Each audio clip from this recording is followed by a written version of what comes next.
An aide to Ukraine's President Volodymyr Zelensky has denied that Kyiv was involved in the destruction of the Nord Stream gas pipelines. The undersea pipelines, which brought Russian natural gas to Germany, were blown up last September. US and German media, citing US intelligence, have reported a pro-Ukrainian group may have carried out the attack.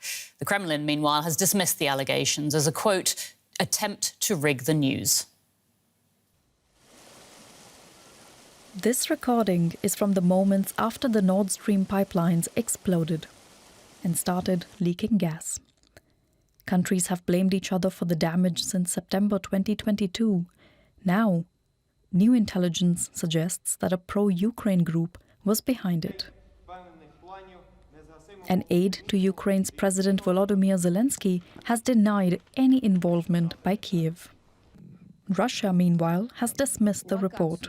Foreign Ministry spokesperson Maria Zakharova says it tries to divert public attention and avoid a proper investigation. Nord Stream pipelines 1 and 2 carried natural gas from Russia to Germany. Their destruction at the points seen here has been shrouded in mystery.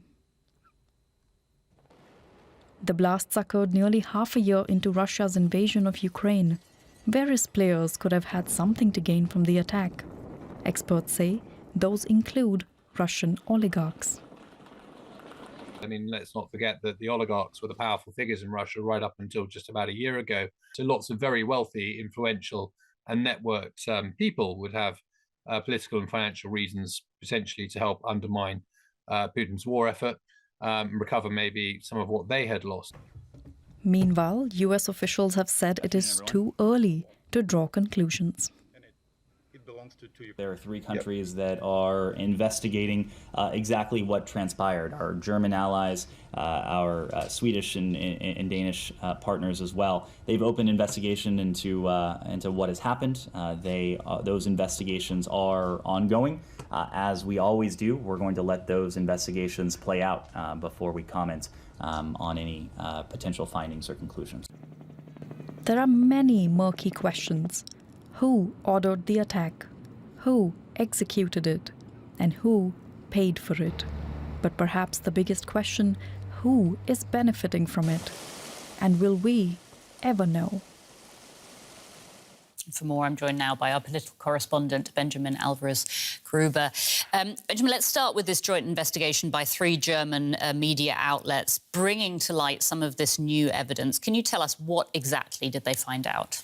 So they cited concrete information. They spoke about 6 individuals, 5 men, 1 woman. They said that the nationalities are unknown, that they found 2 falsified passports. They rented a yacht from a firm in Poland, allegedly belonging to Ukrainians, then departed a port in the northern part of Germany, and that this yacht was then located near an island, near a Danish island. So that's the information that we had. There was another report by the New York Times also citing this pro-Ukrainian intelligence, but so far the German government has said that it read these reports, but that from the Swedish and also from the Danish counterparts, there has not been any information yet about this official investigations into the incident. OK, so yes, and we have to obviously remind our viewers that we do not know who's behind the explosions. However, given these investigations, this information coming to light, could all of this trigger a shift at all in relations between Berlin and Kyiv?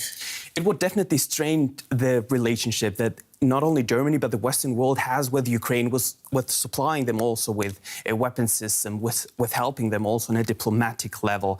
Of course, that's also, I think, why Kyiv reacted so quickly to this report, saying even if it is a Ukrainian group that we have no information about, there was no involvement by the Ukrainian government. But of course, that would mean in case this is confirmed somehow, that would mean that the relationship between both countries would, of course, be affected by this. Yeah.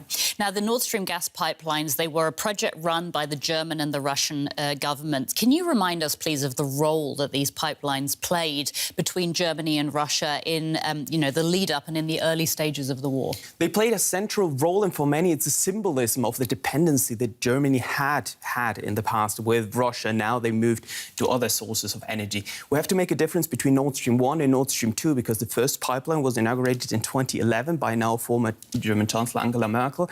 The second one, the German Chancellor Olaf Scholz, had a certification and he took it out only a few days before Russia invaded Ukraine.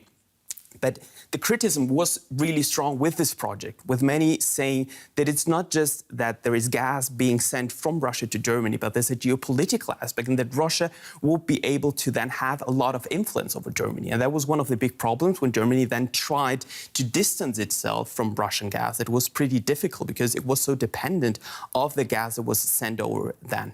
But this blame game, and to come back to the first question, started immediately after this blast. We had Kyiv pointing at Moscow, saying that they were involved. Moscow said that's not the case. They pointed towards the UK, saying that London was involved. They denied it as well. We have another media investigation saying that it was the US. And now we have this other investigation. So there are unconfirmed reports, we have to say that. But of course, the blame game has been ongoing since we had this incident in September of last year. DW political correspondent Benjamin Alves-Gruber, thank you so much.